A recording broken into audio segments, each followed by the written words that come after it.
Aquarius workshop, your body as a teacher. I start with a quote from Pathwork Lecture 193 with the title Resume of the Basic Principles of the Pathwork, its Aim and Process. And the quote is as follows.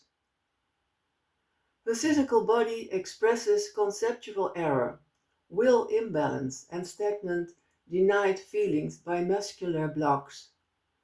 The tensions and energy stagnation caused by distortions on any of the other levels can affect the body by distorting it, by creating all sorts of symptoms and, when neglected long enough, physical illness.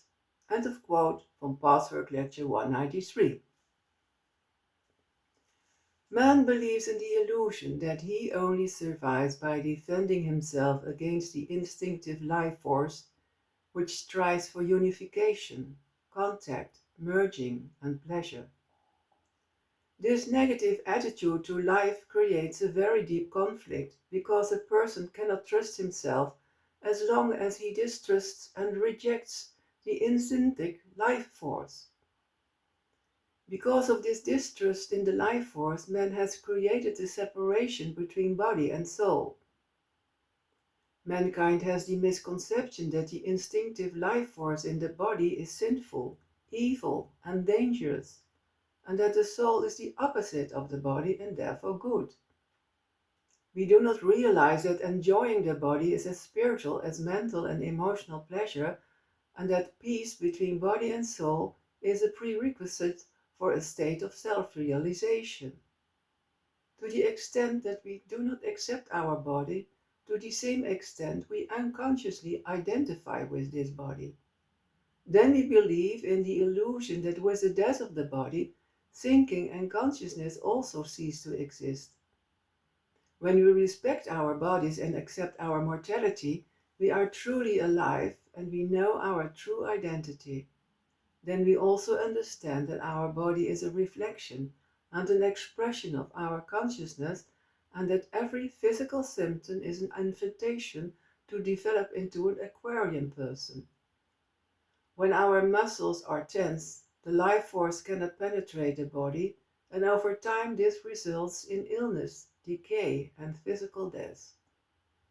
When we fully experience all emotions in body and soul and express them honestly, those tormenting emotions turn into warmth and pleasure. Body and soul will flow with pleasure when we no longer run away from emotions that we fear.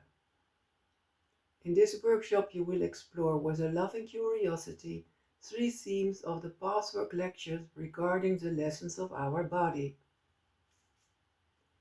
The first theme, learning to understand physical symptoms. The body functions perfectly as long as we respect its laws and open ourselves to the life force.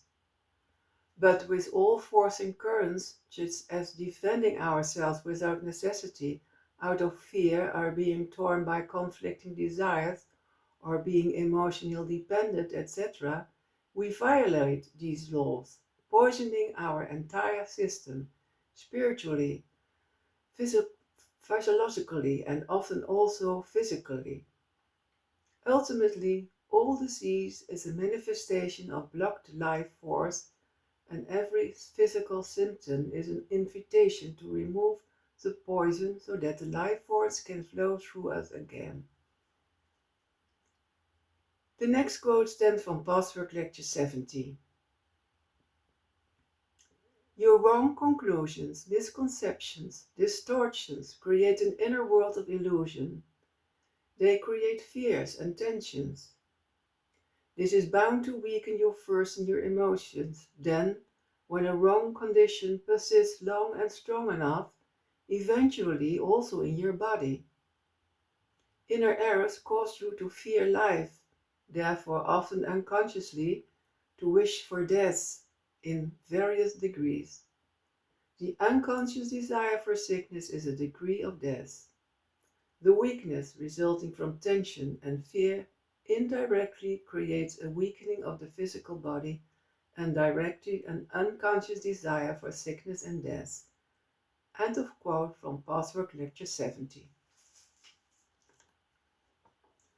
The second theme, learning to live and die.